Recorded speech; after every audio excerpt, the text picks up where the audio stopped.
దేవునికి స్తోత్రం. ఆది కాండము 13-14 అధ్యాయాన్ని మనం ధ్యానం చేసుకుందాం. 13వ అధ్యాయానికి మనం ఈ పేరు పెట్టుకుందాం, అబ్రాము జీవితంలో బలిపీఠం. అబ్రాము జీవితంలో బలిపీఠం యొక్క ప్రాముఖ్యతను ఈరోజు మనం తెలుసుకోబోతున్నాం. మనం పోయిన వారం ఏం నేర్చుకున్నామంటే, అబ్రాము తొందరపడి ఐగుప్తుకి వెళ్ళాడని చూశాం. ఐగుప్తులో అబ్రాహాంకి చాలా పెద్ద శోధన ఎదురైంది ఫరో ద్వారా. అయితే దేవుని మహాకృప ద్వారా దేవుడు ఫరో చేతి నుండి అబ్రాహాంని, శారైని వారిని విడిపించి తిరిగి నెగెబుకి తీసుకొచ్చాడు. నెగెబు అంటే దక్షిణ పాలస్తీనా అని మనం చూస్తున్నాం. ఇప్పుడు అబ్రాహాము తిరిగి ఎక్కడికి చేరుకున్నాడు అనేది మనం గమనిస్తే, తిరిగి మొదట బలిపీఠం కట్టిన, గుడారం వేసిన బేతేలుకి చేరుకున్నాడు. తిరిగి వెనక్కి వచ్చాడు. అక్కడ మనం గమనించాల్సిన ప్రాముఖ్యమైన మాట ఏంటంటే, అబ్రహాము మొదట గుడారం వేసిన స్థలం. రెండవది, అబ్రహాము మొదట బలిపీఠం కట్టిన స్థలానికి దేవుడు అబ్రహాముని తీసుకొచ్చాడు. ఐగుప్తు అనేది లోకానికి గుర్తు. ఐగుప్తు అనేది మనకు వచ్చే శోధనకి గుర్తు. మనం మన ఆత్మీయ జీవితం ప్రారంభించిన తర్వాత, దేవుని పిలుపుకి లోబడి మారు మనసు పొందిన తర్వాత, సాతానుడు ఎన్నో విధాలుగా మనల్ని శోధిస్తూ లోకం వైపుకి ఆకర్షిస్తాడు, లోకం వైపుకి తీసుకెళ్తాడు, లోక శోధనల్లో మనల్ని పడవేస్తాడు. అప్పుడు దేవుని మహాకృప మన ఎడల ఉండడం చేత మనల్ని దేవుడు మరలా ఒప్పుదలకి, పశ్చాత్తాపానికి నడిపించి మళ్ళీ బేతేలుకి తీసుకొస్తాడు. బేతేలు అంటే దేవుని మందిరం అని అర్థం, దేవుని సహవాసం అని అర్థం. బలిపీఠ కట్టిన చోటికి మరలా తిరిగి దేవుడు అబ్రాహాముని తీసుకొని వచ్చాడు. ఇది చాలా చాలా ప్రాముఖ్యమైన విషయం. ఎక్కడ మొదటి రక్షణ అనుభవం మనకి ప్రారంభమైందో, అది దేవుడు మన జీవితంలో గుర్తించే అత్యున్నతమైన అనుభవం. దేవునికి స్తోత్రం కలుగును గాక. అబ్రాహాము మొదట బలిపీఠం కట్టిన చోటు దేవుడు ప్రతిష్ఠ చేశాడు. ఇక్కడ చోటు అనే అనుభవం అనేది రక్షణని సూచిస్తుంది.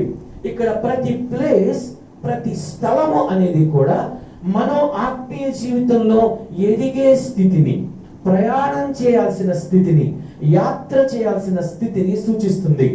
ఆ రోజుల్లో అబ్రాహాము ప్రయాణం చేశాడు. ఈ రోజుల్లో మనం ప్రయాణం చేయనవసరంలా ఆత్మీయ జీవితంలో ఒక స్థితి నుంచి ఇంకొక స్థితికి ఎదుగుట అనే అనుభవాన్ని ఈ అనుభవం అబ్రాహాము చూపిస్తున్నట్టు మనం గమనించాలి. అందుకే బేతేలుకి తిరిగి వచ్చుట అనే అనుభవం. బేతేలులో తిరిగి దేవుని బలిపీఠం దగ్గర దేవునితో సహవాసం చేయడానికి దేవుడు మరలా అబ్రాహాము జీవితాన్ని రెస్టోర్ చేశాడు, నూతన పరిచాడు. గమనించండి, ప్రకటన గ్రంథం 2వ అధ్యాయం 5వ వచనం. ప్రకటన గ్రంథం 2వ అధ్యాయం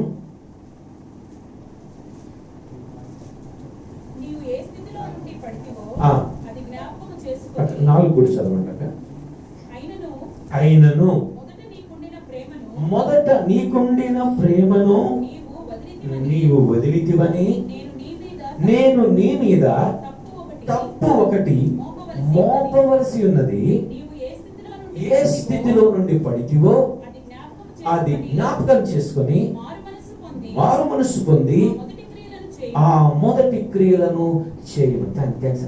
గమనించండి, మొదటి స్థితి అనేది ఇక్కడ దేవుడు జ్ఞాపకం చేస్తున్నాడు. మొదటి క్రియలు అనేది దేవుడు జ్ఞాపకం చేస్తున్నాడు.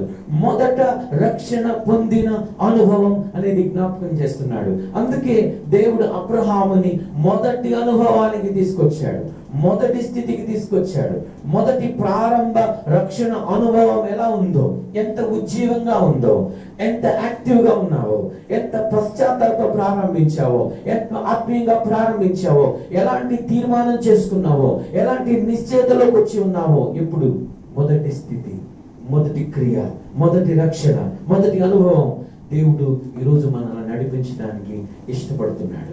అబ్రహాము ఎక్కడికి వెళ్ళినా అతని జీవితంలో గుడారం వేసుకోవడం, బలిపీఠం కట్టుకోవడం, గుడారం వేసుకోవడం, బలిపీఠం కట్టుకోవడం. ఇక్కడ బలిపీఠం అనేది కడుతున్నాడు అబ్రహాము, బలిపీఠం అనేది కడుతున్నాడు అబ్రహాము. కానీ మనం గమనించాల్సింది, బలిపీఠం కట్టి ఒక పని చేస్తున్నాడు.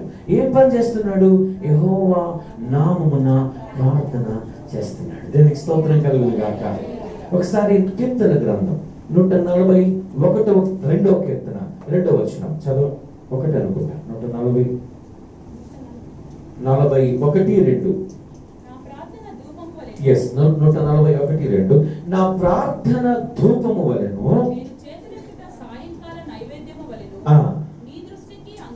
దేవునికి స్తోత్రం, హల్లెలూయా. ఇక్కడ 2 విషయాల్ని దావీదు రాస్తున్నాడు. నా ప్రార్థనని దేంతో పోలుస్తున్నాడంటే ధూపముతో పోలుస్తున్నాడు. రెండవది చేతులెత్తుట సాయంకాల నైవేద్యము. ఇవి 2. నైవేద్యం అనేది బలిపీఠం ధూపవేదిక మీద అర్పించే మరి ధూపమును, నైవేద్యమును 2 ఇశ్రాయేలు ప్రజలు ఎక్కడ అర్పించాలో తెలుసా? ఎక్కడ అర్పించాలి అంటే మీరు గమనించండి, 2 బలిపీఠం మీద అర్పించాలి. ఈ 2 అనుభవాలు బలిపీఠం మీద అర్పించాలి.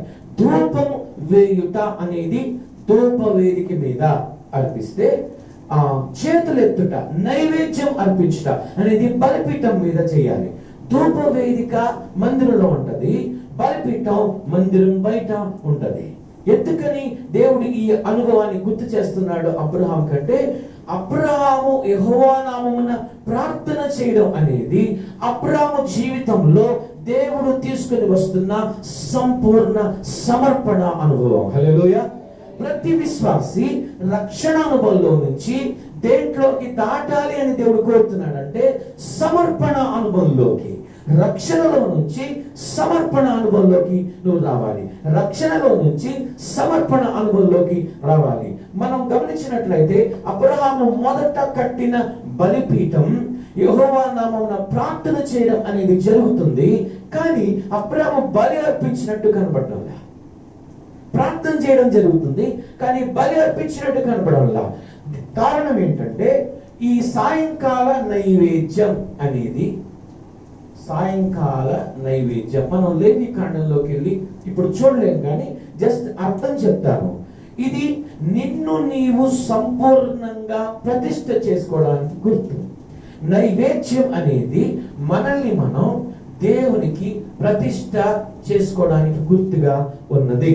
అందుకే దేవుడు ఈ బలిపీఠపు అనుభవంలోకి అబ్రహాముని తీసుకొస్తున్నాడు. ఈరోజు నీ జీవితంలో, నా జీవితంలో బలిపీఠపు అనుభవంలోకి రావాలని దేవుడు కోరుతున్నాడు. ఇక్కడ బలి అర్పించడం లేదు, అర్పించినట్లు రాయబడలేదు. కారణం ఏదో ఉంది. బలి అర్పించినట్లు రాయబడలేదు, కారణం ఏదో ఉంది. కీర్తన గ్రంథము 51వ అధ్యాయము 16వ వచనం చూద్దాం. కీర్తన గ్రంథం 51వ అధ్యాయం 16వ వచనం. నీవు బలిని కోరువాడవు కాదు, కోరిన ఎడల నేను అర్పించదను. దహన బలి నీకు ఇష్టమైనది కాదు, వీరికి నలిగిన మనస్సే దేవునికి ఇష్టమైన. దేవుడు నిన్ను తీసుకురావాల్సిన బలిపీఠం ఏంటో అర్థమవుతుందా? తీసుకువస్తున్న బలిపీఠం అర్థమవుతుందా? దహన బలి కాదు, అంతకంటే ఇష్టమైనది దేవునికి వీరికి నలిగిన హృదయం. దేవునికి స్తోత్రం, హల్లెలూయా. అబ్రహాముకి దేవుడు ఏం నేర్పిస్తున్నాడో చూసారా? బలిపీఠం దగ్గరికి తీసుకొస్తూ విరిగి నలిగిన స్థితిని దేవుడు తీసుకొస్తున్నాడు. మనం మొదట బలిపీఠం దగ్గరికి వచ్చినప్పుడు, రక్షణ పొందినప్పుడు తప్పకుండా అందరికీ అనుభవం ఉంటుంది. ఏ అనుభవం అంటే విరిగి నలిగిపోయిన స్థితి, పశ్చాత్తాప అనుభవం, పాపాలు ఒప్పుకునే అనుభవం, కన్నీళ్లతో ఒప్పుకుంటా ఉంటాం.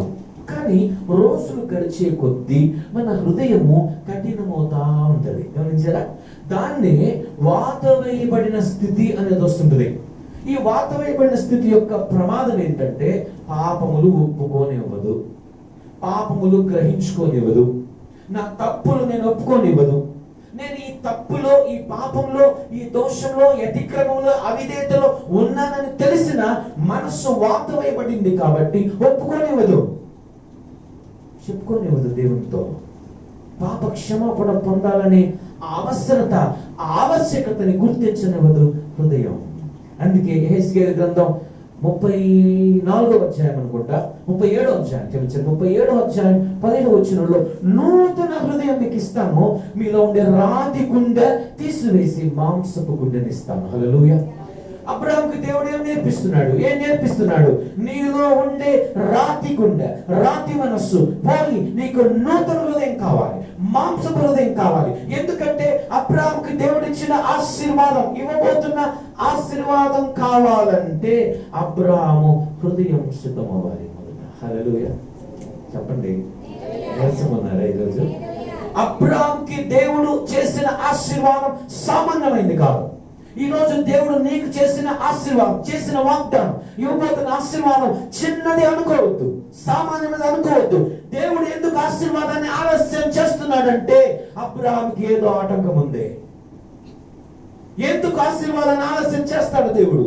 ఎందుకు జవాబును ఆలస్యం చేస్తాడు? ఎందుకు సమస్యకి పరిష్కారాన్ని ఆలస్యం చేస్తాడు?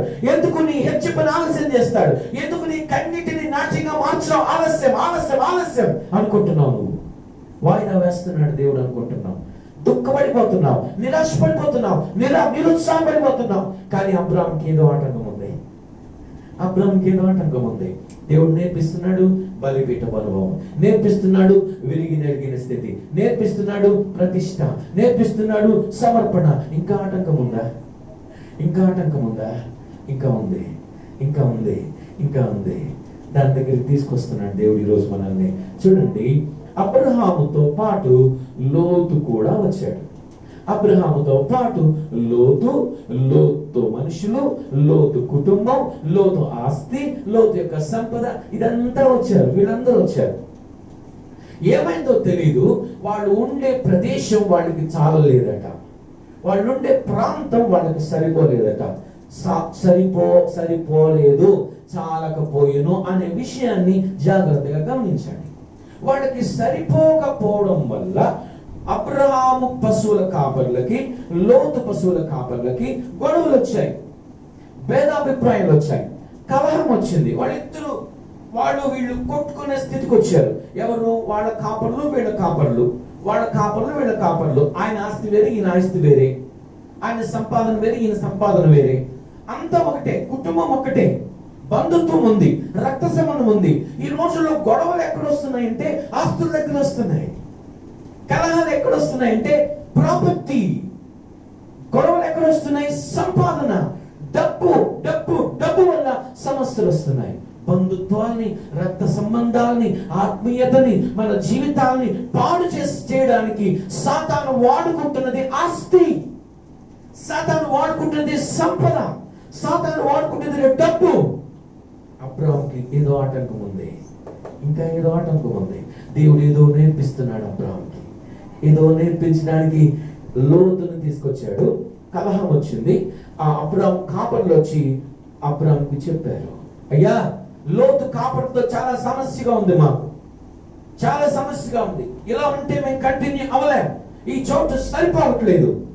ఈరోజు మనం గమనించాలి, నీకు సరిపోవట్లేదు అనే కంప్లైంట్ ఉందా దేవుని దగ్గర?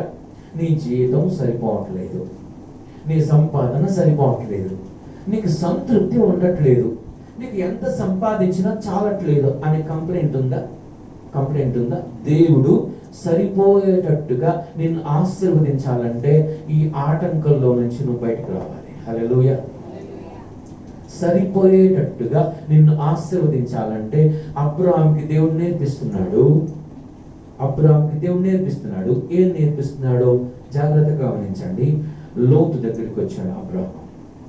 కాపర్లో చెప్పారు, చాలా గొడవ చేస్తున్నారు వాళ్ళు, నిన్ను కూడా తిడుతున్నారు.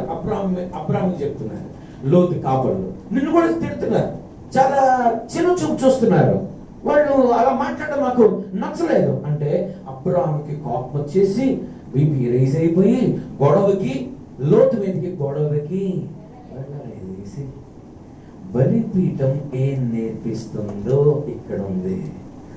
దేవుడు ఎక్కడికి తీసుకొస్తున్నాడో ఇక్కడ తెలుస్తుంది. మనమే బలిపీఠపు అనుభవంలో లేకపోతే, అబ్రాము స్థితిలో ఉంటే మనము నెమ్మదిగా మాట్లాడలేము, గొడవ పెట్టుకుంటాం. బలిపీఠం ఏం నేర్పిస్తుందంటే తగ్గింపుని నేర్పిస్తుంది,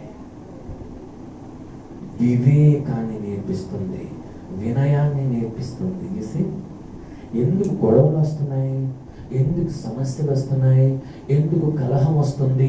నీకు ఈ బలిపీఠపు అనుభవం లేదు కాబట్టి కోపం వస్తుంది. నీకు నువ్వు ఓర్చుకోలేకపోతున్నావు, నువ్వు తట్టుకోలేకపోతున్నావు, నువ్వు తగ్గించుకోలేకపోతున్నావు. నిన్ను నీవు దీన మనస్సు ధరించుకోవడానికి ఇష్టపడలేదు కాబట్టి గొడవ వస్తున్నాయి. అబ్రాహాముకి దేవుడు నేర్పించాడు. లోతు నేర్చుకోనిది అబ్రాహాము నేర్చుకుంటాడు. హల్లెలూయా చెప్పండి. ఒకే ప్లేస్ లో ఉన్నారు. ఎవరు? అబ్రాహాము, లోతు.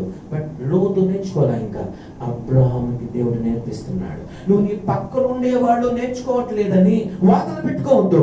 నీ పక్కన ఉండేవాళ్ళు భక్తిగా లేరు, రక్షణ పొందలేదు, వాళ్ళు విచ్చలవిడిగా జీవిస్తున్నారని వాళ్ళ మీద కంప్లైంట్ చేయొద్దు. దేవునికి నీకు దేవుడు నేర్పిస్తున్నాడు. వాళ్ళు తగ్గించుకోకపోయినా నువ్వు తగ్గించుకోమని దేవుడు నేర్పిస్తున్నాడు.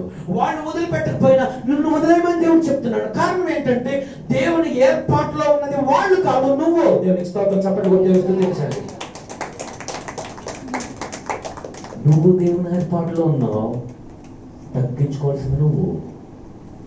నిన్ను దేవుడు ఏర్పాటు చేసుకున్నాడు, దీనుడు అవ్వాల్సింది నువ్వు. మోషే భూమి మీద ఉన్న వాళ్ళందరిలో మిక్కిలి సాత్వికుడు. ఎంత దూషిస్తారో మోషేని, ఎంత గొడవ పెడతారో, ఎన్ని మాటలు నోటికొచ్చినట్టు మాట్లాడారో. మోషే ఏం చేసేవాడు తెలుసా? సాగిలు పడేవాడంట. హల్లెలూయా. బలిపీఠం నేర్పించే అనుభవం సాగిలపడ్డం. నిన్ను తిడుతున్నారా, దూషిస్తున్నారా, కలవర పెడుతున్నారా, కలహం రేపడానికి, గొడవ తవ్వుకోవడానికి చూస్తున్నారా? నువ్వు సాగిలపడు, గొడవ పెద్దదవ్వదు. హల్లెలూయా. గొడవ రాదు. గొడవ ఎలా వస్తుంది? నువ్వు తిరిగి 10 మాటలు మాట్లాడితే గొడవ అవుతుంది. మృదువైన మాట క్రోధమును. కలహాన్ని రేపుకునే వాళ్ళం ఉన్నామా, కలహాన్ని చల్లార్చే వాళ్ళం ఉన్నామా? ఒక్కసారి చెప్తే కలహం ఆగిపోద్ది. కానీ ఆ సారీ చెప్పనివాడు, సారీ క్షమించు అని చెప్పనివాడు సాతానుడు. అబ్రాహాము నేర్పిస్తున్నాడు మనకి వివేకాన్ని. అబ్రాహాము చూపిస్తున్నాడు మనకి వినయాన్ని. ఏం చెప్తున్నాడు తెలుసా? లోతు కొడుకుతో సమానం. పెద్ద నాన్న అబ్రాహాము లోతు దగ్గరికి వెళ్ళి, నాన్న దయచేసి, ఆ మాట గమనించారు మీరు? పెద్దవాళ్ళు ఈ మాట ఉపయోగిస్తున్నారా చిన్నవాళ్ళ దగ్గర?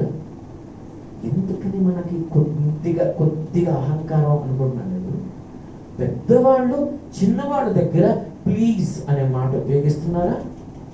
అబ్రాహాము వయసుకి లోతు వయసుకి ఎంత తేడా ఉంది? దయచేసి అనే మాట నేను పెట్టాను అనుకుంటున్నారా? ఉందా? ఖచ్చితంగా ఉంది. దయచేసి.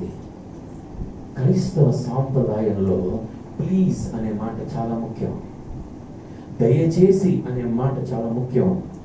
అబ్రాహాము బలిపీఠం దగ్గర ఎవరిని అనుకరిస్తున్నాడో చెప్పేనా? మన యేసయ్యని అనుసరిస్తున్నాడు. ఆమేన్. హల్లెలూయా. సిలువ బలిపీఠం అనేది గుర్తు చేస్తున్నాడు దేవుడు అబ్రాహాముకి. నా కుమారుడైన యేసయ్యని ఈ బలిపీఠం మీద కాదు, సిలువ బలిపీఠం మీదకి తీసుకురాబోతున్నా. అబ్రాహాము ఎక్కడ పుట్టాలో తెలుసా? నీ కడుపులో నుంచి రావాలి లోక రక్షకుడు. హల్లెలూయా. ఆ రక్షకుడు రావాలంటే నీ బలిపీఠం ఏదో నీవు ఈరోజు సిద్ధం చేసుకోవాలి. బలిపీఠం అంటే రాళ్లతో కట్టేది కాదు, నీ హృదయాన్ని విరిగి నలిగిన స్థితిలోకి తీసుకురావడం. అందుకే దయచేసి లోతు, నువ్వు నేను, మన ఇద్దరికి గొడవలు వద్దు, మన ఇద్దరికి తగాదాలు వద్దు, మన ఇద్దరికి తేడాలు వద్దు, భేదాభిప్రాయాలు వద్దు. మనం ఇప్పుడు బంధువులమే, నువ్వు విడిపోయిన బంధువులమే, ఇప్పుడు సమాధానమే, రేపైనా సమాధానమే. మనం గొడవలు వచ్చి కొట్టుకుంటుంటే మన ఎదురుగా ఎవరు చూస్తున్నారు తెలుసా? అక్కడ రాసుంది, వచనాల్లో రాసుంటది, మీరు గమనిస్తున్నాడు లేదో, ఆ కాలమందు కనానీయులు పెరిజ్జీయులు ఆ దేశంలో నివసిస్తున్నారు. ఆ వచనం కనుక్కోండి మీరు కావాలంటే. ఎన్నో వచనం ఎక్కడ రాస్తుందో చూసారా? దేనికి కనెక్ట్ చేసి రాస్తున్నారు చూసారా? గొడవ వచ్చిన తర్వాత రాశారు చూసారా? మన ఇంట్లో గొడవలు ఉన్నా, బంధువుల మధ్య గొడవలు ఉన్నా, ఆస్తి గొడవలు ఉన్నా, సంపాదన మధ్య గొడవలు ఉన్నా, మనం ఎవరి మధ్యలో కాపురం ఉంటున్నామో జాగ్రత్త. మన చుట్టూ ఎవరున్నారో జాగ్రత్త. మన ఇరుగు పొరుగు వారెవరో జాగ్రత్త. కనానీయులు పెరిజ్జీయులు ఉన్నారని చూస్తున్నారని అబ్రాహాము దేన్ని కాపాడుకుంటున్నాడో చెప్తున్నాను, తన సాక్ష్యాన్ని కాపాడుకుంటున్నాడు. హల్లెలూయా. బలిపీఠం నేర్పిస్తుందా? సిలువ బలిపీఠం దగ్గరికి వచ్చిన ప్రతి క్రైస్తవుడు దేన్ని కాపాడుకోవడానికి ప్రయాసపడాలో తెలుసా? సాక్ష్యాన్ని, దైవిక సాక్ష్యాన్ని. నువ్వు నోరేసుకుని మాట్లాడడం పెద్ద సమస్య కాదు. నువ్వు నోరేసుకుని చెప్పడం, గొడవలేయడం, నీ నోటుకొచ్చిన తిట్టడం పెద్ద సమస్య కాదు. నువ్వు నోట వచ్చే మాటని ఆపుకోవడం నీకు సాధ్యమవుతుందా? ఆయన నోట ఏ కపటమును లేదు, ఆయన బాధింపబడి నోరు. ఇది బలిపీఠం అంటే, ఇది యేసయ్య అంటే, ఇది వధింపబడ్డం అంటే. నువ్వు బాధించబడతా ఉంటావు, దూషించబడతా ఉంటావు, విలువేయబడతా ఉంటావు, తక్కువగా చూడబడుతుంటావు, హీనంగా చూడబడుతుంటావు. నువ్వు సహించగలుగుతున్నావా? నువ్వు భరించగలుగుతున్నావా? ఇది బలిపీఠం. దేవుడు ఒక్కొక్కరికి ఒక్కొక్క రకమైన బలిపీఠ అనుభవాన్ని తీసుకొస్తుంటాడు. హల్లెలూయా. నీ బలిపీఠం వేరే, నా బలిపీఠం వేరే. నీ సులువు వేరే, నా సులువు వేరే. అందుకే ఎవడైనను నన్ను వెంబడింపగోరిన ఎడల, లోకసువార్త 9:23. ఎవరి సిలువ? ఒక్కొక్కరికి ఒక సిలువ, ఒక్కొక్కరికి ఒక బలిపీఠం. సిలువ బలిపీఠం అంటున్నాను నేను, బలిపీఠమే సిలువ అంటున్నాను. ఒక్కొక్కరికి ఒక సిలువ. నీ సిలువ వేరే, నా సిలువ వేరే. నీకు దేవుడు తీసుకొచ్చే అనుభవం వేరే, నాకు దేవుడు తీసుకొచ్చే అనుభవం వేరే. సో వినయంగా చెప్తున్నాడు లోతు, నువ్వు నేను విడివిడిగా ఉండడం మంచిదయ్యా అని. ఇదిగో ఆ అవతల ప్రాంతం బాగుంది, పచ్చగా ఉంది, విశాలంగా ఉంది. నేను ఈ చాయిస్ ఇస్తున్నాను కాబట్టి, నేను ఇది చెప్తున్నాను, ఈ రిక్వెస్ట్ చేస్తున్నాను కాబట్టి నేను ముందుగా కోరుకుంటాను అన్నాడు అబ్రాహాము. ఎవరిని కోరుకోమన్నాడు? చూసారా అబ్రాహాము ఏం నేర్పిస్తున్నాడు? నువ్వు కోరుకో, నువ్వు ఏది కోరుకుంటావో, నాకు నష్టం వచ్చినా సరే, నాకు కష్టం వచ్చినా సరే, నాకు అది నచ్చకపోయినా సరే, నువ్వు కోరుకున్నది నీకు ఇచ్చేస్తా. నువ్వు వదిలేసింది నేను తీసుకుంటా. హల్లెలూయా. యేసయ్య కనిపించట్లేదు మీకు ఇక్కడ? యేసయ్య కనిపించట్లేదా? యేసయ్య మన సంతోషం కోసం, మన సుఖం కోసం తను దరిద్రుడైపోయాడు. హల్లెలూయా. తను శ్రమ పొందాడు, తను వేదన పొందాడు, తను దిగంబరయ్యాడు. నిన్ను ధనవంతుడిగా చేయడం కోసం ఆయన దరిద్రుడయ్యాడు. లోతు, నువ్వు కోరుకోవాలి. కోరుకో అనే చాయిస్ లోతుకు వచ్చింది. కోరుకో అనే చాయిస్ లోతుకు వచ్చింది. అని ఎంపిక చేసుకునే అవకాశం లోతుకు వచ్చింది. కానీ లోతు కోరుకున్న ఎంపిక సరైంది కాదు.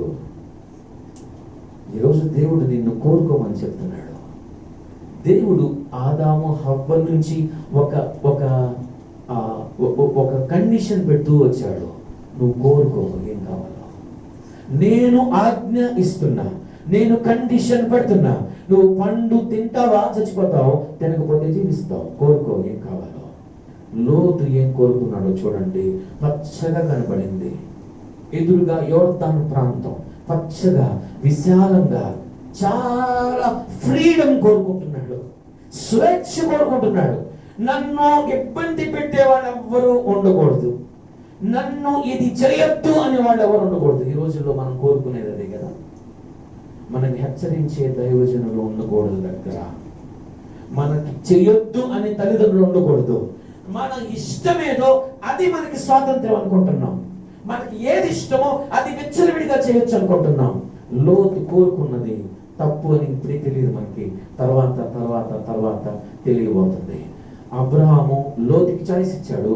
లోతు కోరుకున్నాడు యోర్దాను ప్రాంతం, సొదొమ ప్రాంతాన్ని కోరుకున్నాడు. అప్పుడు ఎలా ఉందంట? సొదొమ పాలు తేనెలు ప్రవహించే పచ్చటి దేశంలాగా ఉందట. నీకు పైకి కనిపించేవి పచ్చగా అనిపిస్తుంటది, పైకి కనిపించేవి సుఖంగా అనిపిస్తుంటది.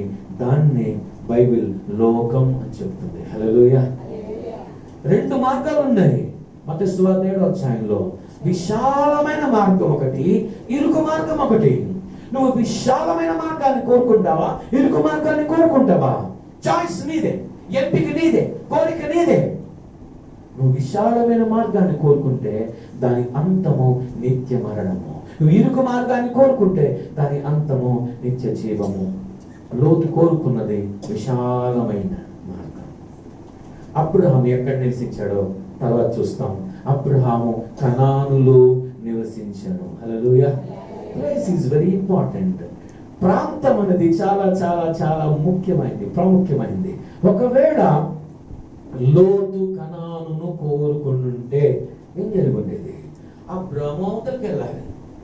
లోతు ఇది కోరుకుని ఉంటే అబ్రహాము అవతలకి వెళ్ళాలి. కానీ కనాను అనేది దేవుడు అబ్రహామును పిలిచిన స్థలం. హల్లెలూయా. అబ్రహాము ఉండాల్సిన స్థలం, అబ్రహాము పరదేశిగా ఉన్న ప్రాంతం, అబ్రహాముకి దేవుడు స్వాస్థ్యంగా ఇస్తానన్న ప్రాంతం, వాగ్దానం చేసిన ప్రాంతం ఈ కనానులోనే. రెండు ఇంపార్టెంట్ దేవునికి. Person important, place important. వ్యక్తి దేవునికి కావాలి, స్థలం దేవునికి కావాలి. వ్యక్తి దేవునికి కావాలి, అబ్రహాము దేవునికి కావాలి. గమనించండి, అబ్రహాము నివసించే ప్రాంతం దేవునికి కావాలి. దేవుడు నిన్నే చూస్తున్నాడు అంటే అంటే అంటే సంతోషపడిపోవు. నీ ఉండే ఇంటిని కూడా దేవుడు చూస్తున్నాడు. నువ్వు ఉండే స్థలాన్ని, ఉద్యోగం చేసే స్థలాన్ని, నువ్వు నివసించే ప్రాంతాన్ని, నువ్వు వ్యాపారం చేసే ప్రాంతాన్ని, నువ్వు చేసే పనిని. అబ్రహాముకి ఆటంకం ఏంటో చెప్తున్నాను. అబ్రహాముకి ఆటంకం ఏంటో తెలుసా? దేవుడు ఆశీర్వదించడానికి అబ్రహాముకి ఆటంకం లోతు. అబ్రహాముని దేవుడు ఆశీర్వదించాలంటే లోతు ఎందుకు ఆటంకం అనుకుంటున్నారా?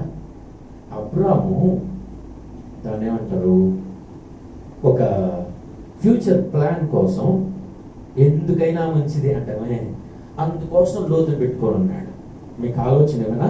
నాకు పిల్లలు కలగకపోతే లోతే వారసుడు అవుతాడని. దేవుడు చూస్తా ఉన్నాడు, చూస్తా ఉన్నాడు, చూస్తా ఉన్నాడు. నువ్వు దేవుని స్థానంలో పెడతావో, దేవుని కంటే ఎక్కువగా ప్రేమిస్తావో, అది దూరం అవ్వకపోతే నిజమైన ఆశీర్వాదంలోకి నువ్వు రాలేవు. లోతు వెళ్ళకపోతే అప్పుడు ఆశీర్వాదం రాదు. మీరు గమనించారా? 13, 14 అబ్రాముని లోతు విడిచిపోయిన తరువాత ఆ మాట ఉంటుంది. ఎన్నో వచనం కనిపెట్టండి. 14 ఉంది ఆ మాట. ఎందుకు ఆ మాట రాశాడు?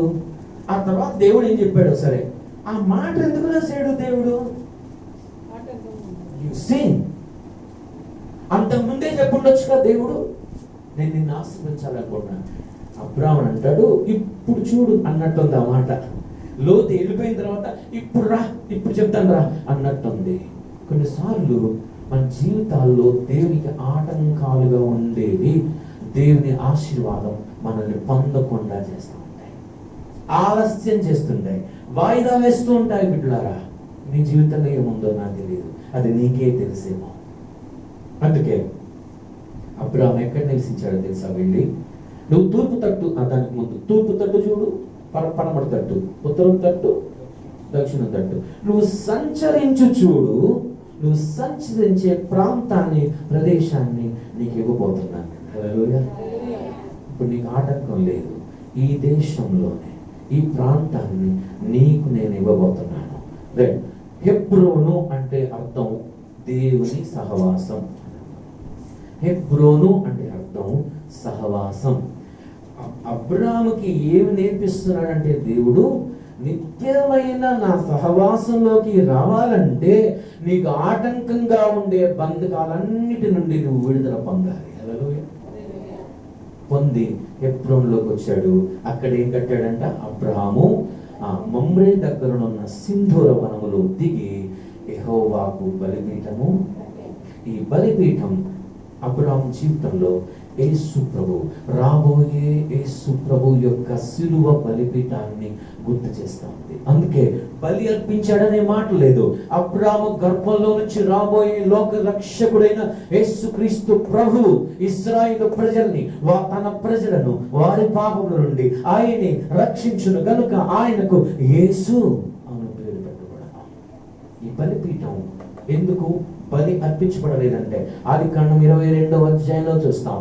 ఇస్సాకుని బలి అర్పించమని కోరిన దేవుడు ఇస్సాకుకి మారుగా దేవుని గొర్రె పిల్లగా యేసయ్య అదే స్థలంలో శివ బలిపీఠం మీద అర్పించబడ్డాడు. హల్లెలూయా. అక్కడ బలిపీఠం, అక్కడ బలి అనేది సమాప్తి చేయబడింది యేసు ప్రభు అర్పించిన బలి ద్వారా. Right, okay, right.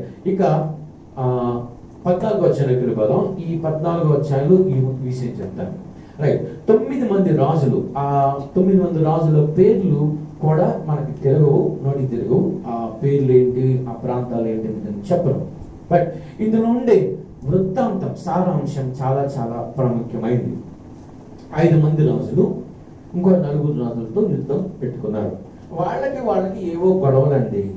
అసలు ఈ యుద్ధం ఎందుకు వచ్చింది, ఈ గొడవలు ఎందుకు వచ్చింది, వాళ్ళని వీళ్ళు ఎందుకు కొట్టారు, వీళ్ళని వాళ్ళు ఎందుకు కొట్టారు, వాళ్ళని వీళ్ళు ఎందుకు కొట్టారు, అదే రాస్తుంది మొదటి 4, 5, 6, 7 వచనాల్లో. సరే, ఈ 5 మంది రాజులు ప్లస్ 9, 5 మంది ఒక సైడు, 5 మంది రాజులు ఒక సైడు, ఇంకో 4 రాజులు ఒక సైడు. ఈ 4 రాజులు ఉండే సైడు ఇది ప్రాముఖ్యం మనకి. ఎవరున్నారు దీనికోసం రాశారు యుద్ధం గురించి అంటే, ఈ సొదొమలో ఎవరున్నారు? ఐగారు ఉన్నారు, లోతు ఉన్నాడు. సో సొదొమలో లోతు ఉన్నాడు కాబట్టి ఇతని మీద, ఈ ప్రాంతం మీద అటెన్షన్ తీసుకురావడానికి 14వ అధ్యాయం రాయబడింది. సో వీళ్ళు కొట్టుకున్నారండి, బానే ఉంది. వీళ్ళు గెలిచారు, వీళ్ళు ఓడిపోయారు.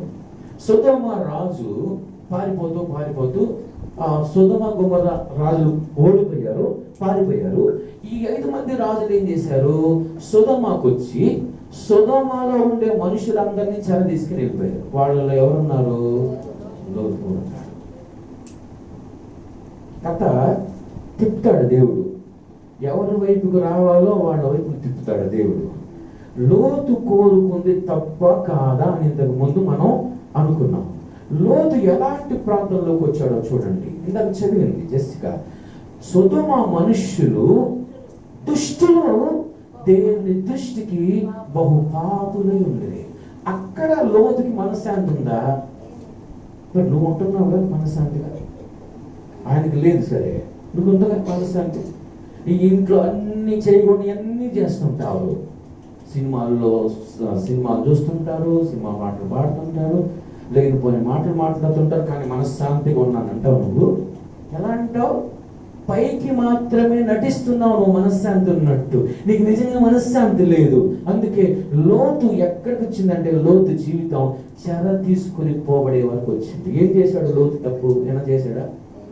కోరుకోవడం తప్పు, నువ్వు తీసుకున్న నిర్ణయం తప్పు, నువ్వు చేసుకున్న ఎంపిక తప్పు.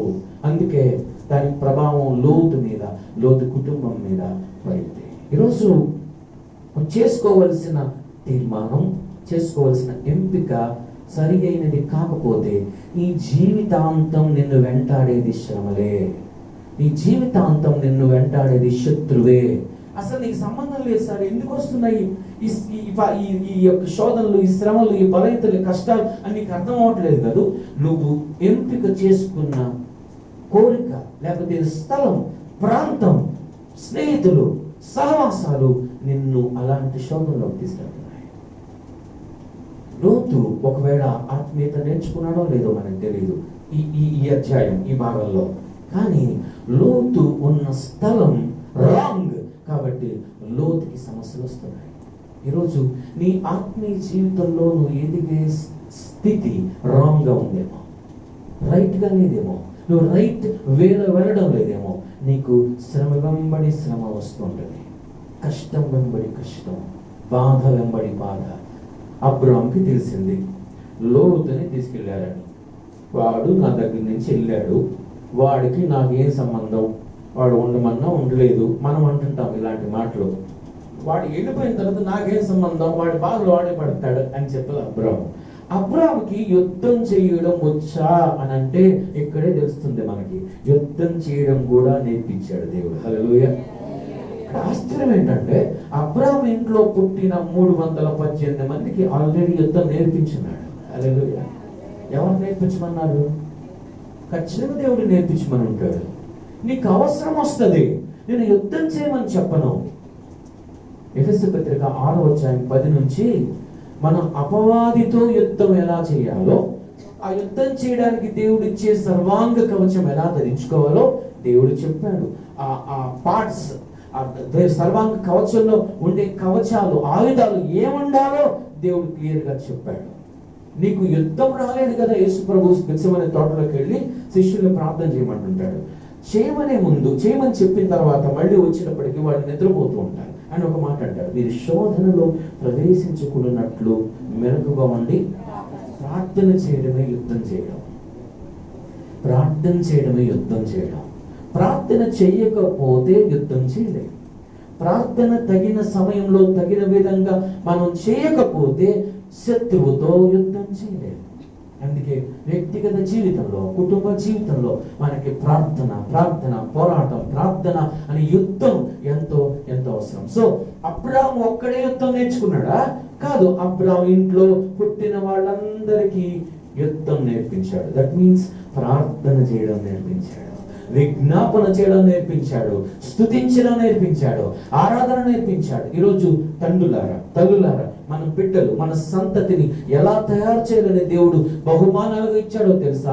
ప్రార్థన చేయడం నేర్పించండి, ఆరాధన చేయడం నేర్పించండి, దేవుని సన్నిధికి వెళ్ళడం నేర్పించండి, పరిచర్య చేయడం నేర్పించండి, వాక్యం చదవడం నేర్పించండి, వాక్యం ధ్యానించడం నేర్పించండి, సాక్ష్యం చెప్పడం నేర్పించండి.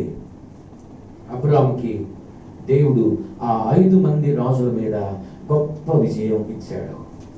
ఎంతమంది ఉన్నారు చూడండి రాజులు, 5 మంది సైన్యం 318 మందితో జయించడం అంటే చిన్న విషయమా?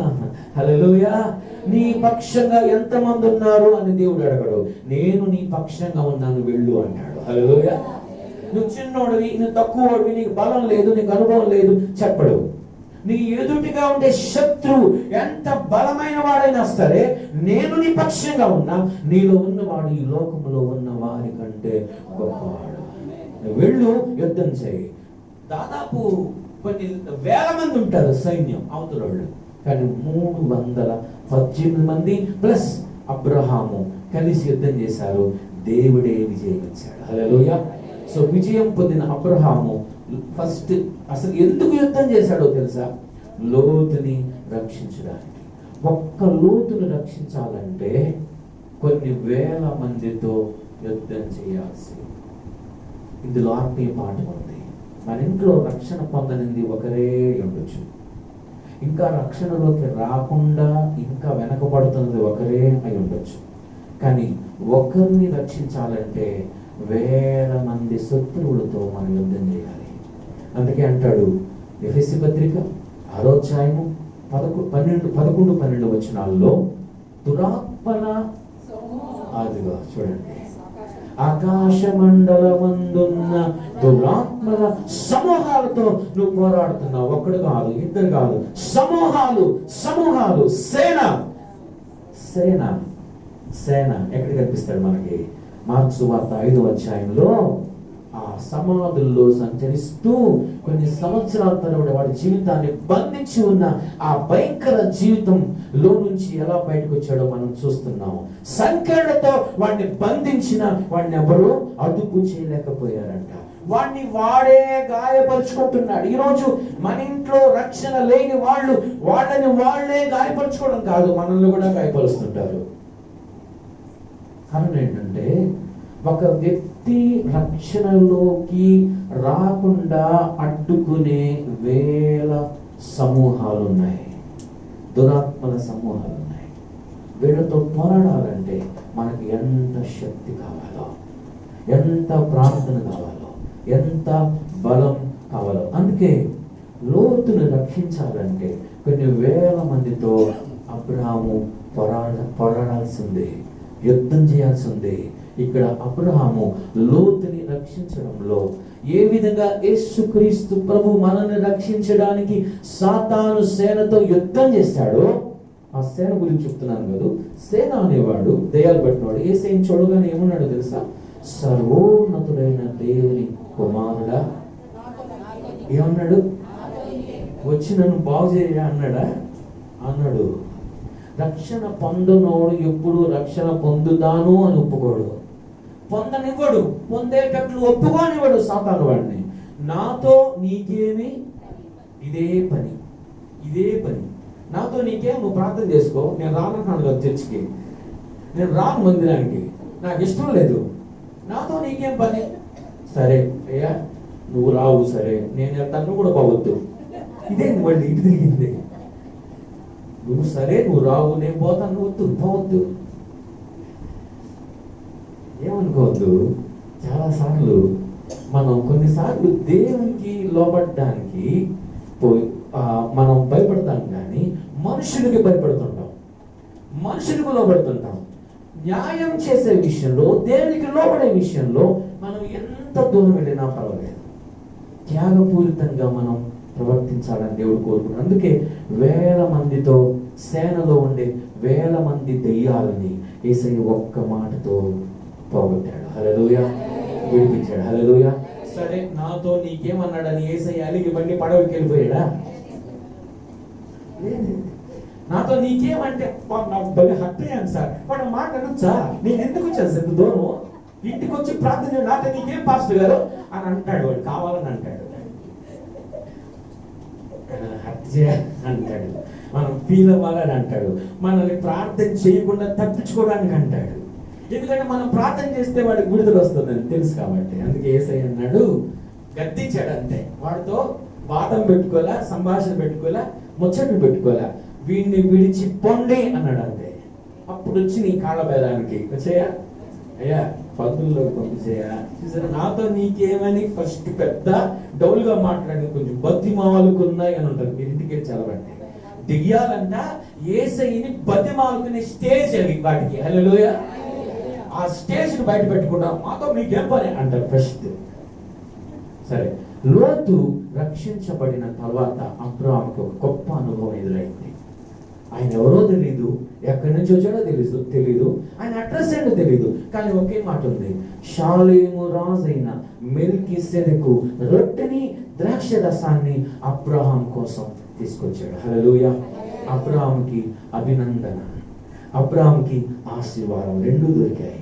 నువ్వు దేవుని పక్షంగా చేసే యుద్ధంలో దేవుడు నీ పక్షంగా నిలబడుతున్నాడని నమ్మి నీ వంతు కృషి, నీ వంతు ప్రయాస పడితే దేవుడు తానే నీ దగ్గరికి వచ్చి నిన్ను అభినందిస్తాడు. హల్లెలూయా.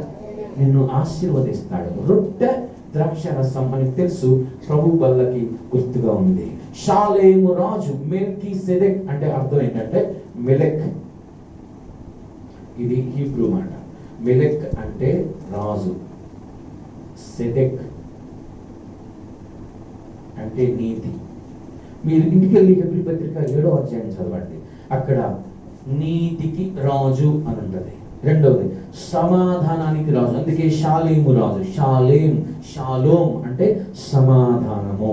సో ఈ షాలేం అనే మాటలో నుంచే యెరూషలేం వచ్చింది.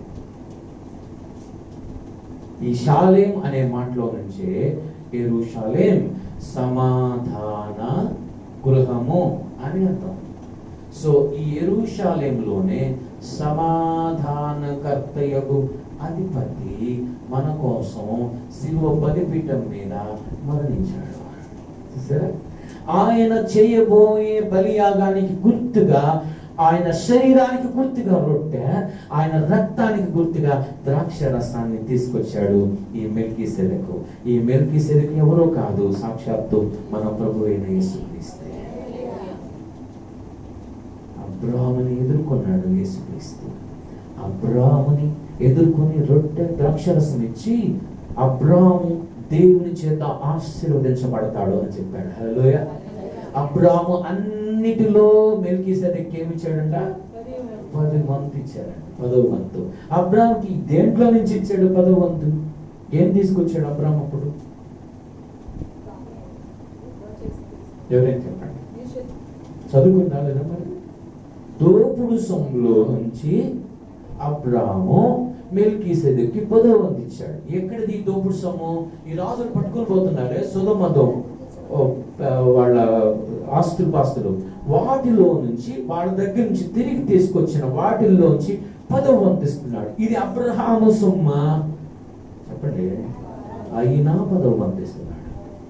మనకు రూల్స్ అడ్డం వస్తాయి. 10వ భాగం ఇవ్వాలంటే, దశమ భాగం ఇవ్వాలంటే ఇది ఆ జీతం, ఇది ఈ జీతం, ఇది హెచ్ఆర్ఏ, ఇది ఆర్ఏ, ఇది ఇంకో ఆర్ఏ, ఇంకొక ఇది ఏమంటారు ఈఎంఐ, ఇది లోను. దాంట్లో దశమ భాగాలు ఉండవా? మనం అనుకుంటున్నాం అన్నమాట. అబ్రాము లోతు సొమ్ము, సొదొమ సొమ్ములో నుంచి 10వ వంతు ఇస్తే మన సొంతవి కాని వాటిలో నుంచి కూడా 10వ వంతు ఇవ్వద్దా? ఇవ్వాలి. అక్కడ మాత్రం టైట్ గా పట్టేస్తాం మనం దేవుడిని. అయినా పర్వాలే, దేవుడు ఇంకా టైట్ గా పట్టేస్తాడు మనల్ని. అది మనకి అర్థం కావట్లా. దశమ భాగం విషయంలో మొట్టమొదట ఆచరణలో పెట్టిన వాడు అబ్రాము. యేసయ్య సిలువలో బలియాగం కాబోతున్న మెల్కీసెదెకు యేసయ్యను చూపిస్తూ వస్తుంటే అబ్రాముకి ఏమి ఇవ్వాలో అర్థం కాల. అందుకే నేను ఒకటి చేతులతో పంపనేసయ్యా, అన్నిటిలో 10వ వంతు నీకు ఇస్తాను. నా సమయంలో 10వ వంతు, నా బలంలో 10వ వంతు, నా ఆస్తిలో 10వ వంతు, నా సమర్పణలో 10వ వంతు, నా జీవితంలో 10వ, అన్నిటిలో 10వ వంతు దేవుడు కోరుతున్నాడు. కేవలం డబ్బు కాదు, కేవలం జీతం కాదు, కేవలం ఆస్తి కాదు, కేవలం సంపాదన కాదు, కేవలం కష్టార్జితం కాదు, అన్నిటిలో. ఆ మాట ఉందా లేదా? అన్నిటిలో కావాలి దేవునికి 10వ వంతు. నీ సొమ్ములోనే కాదు 10వ వంతు దేవుడు కోరేది. సొదొమ రాజు కూడా వచ్చాడు. వచ్చి ఆస్తి అంతా నువ్వే తీసుకో, ఈ మనుషుల్ని నాకు వదిలేయి అంటే అబ్రాము ఒక అద్భుతమైన మాట అంటాడు.